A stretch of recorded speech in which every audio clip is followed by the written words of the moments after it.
What's up, everybody? Welcome to today's video. In today's video, I want to talk to you about the last two episodes of Gen V. You know how I do.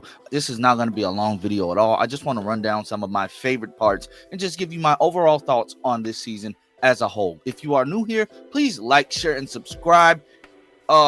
Hit that join button, hit that subscribe button, become a channel member today, all that good stuff. But remember to like and share this video so I can get in the algorithm a little bit more. I'm trying to grow more as a channel in this upcoming new year, and that starts now. It's time to put in that work right now. So Gen V, first of all, I thoroughly enjoyed this season from start to finish. I thoroughly enjoyed it. I really did miss this show.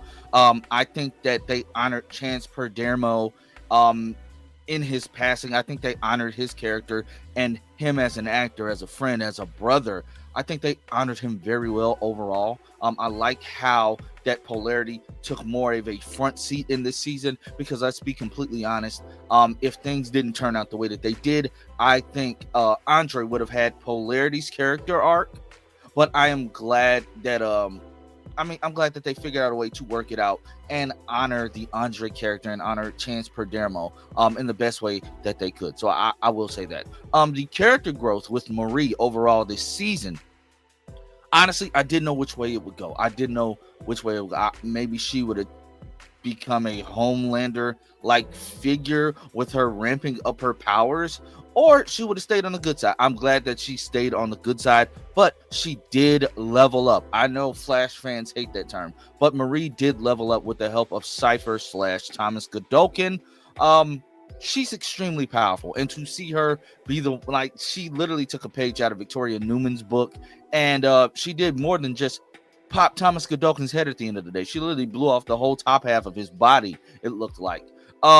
When she did get taken over by Thomas, though, I was worried. I thought it was going to be over because there was only a few minutes left, and some people might say that those last few minutes were anticlimactic, but I highly disagree, because that whole episode was action-packed. Did you see what Thomas was doing that entire time? He literally created Thunderdome to call the herd to get rid of the suits that weren't as powerful.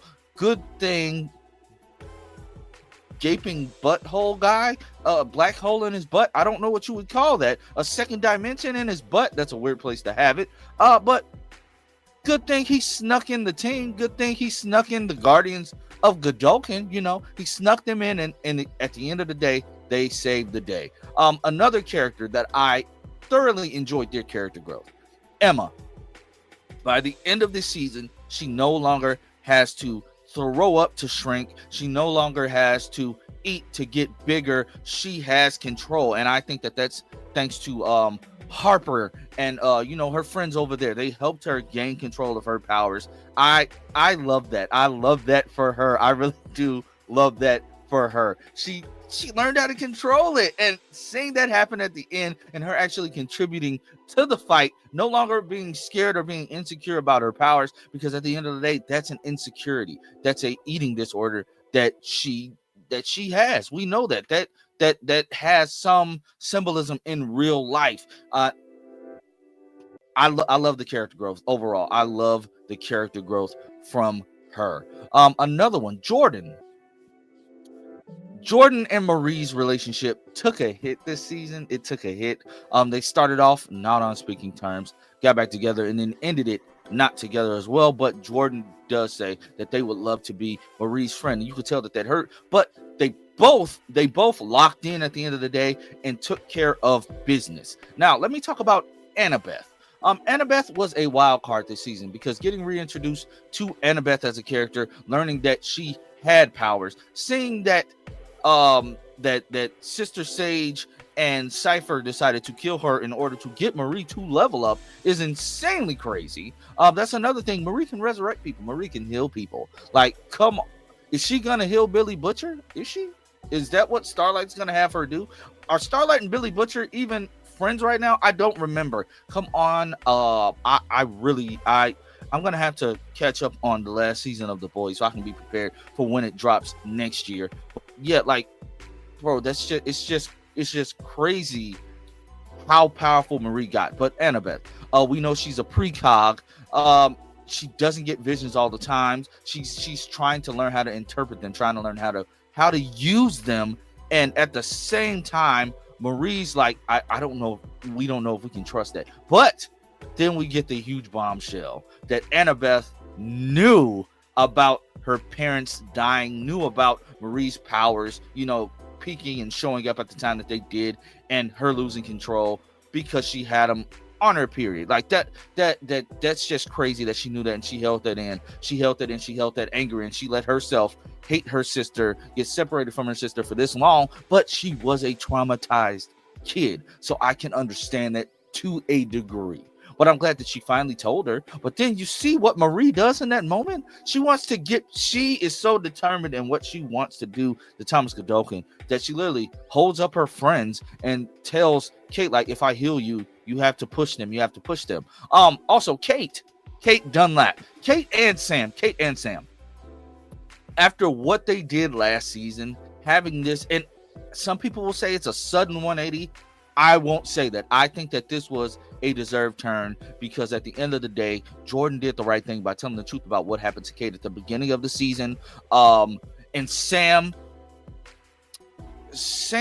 got the closure with his parents that he needed. He got to learn some key things about him and his brother Luke and how they came up. He got to learn some good things, learning that it wasn't his parents that abandoned him at Godolphin. They were all told two completely different stories. They were told that he was dead, yada yada yada. Even when they figured out that wasn't true, they said they weren't able to positively ID the body and all of that stuff. So finding out that he was alive was a shock to them as well, but they were told that he did not want to see them.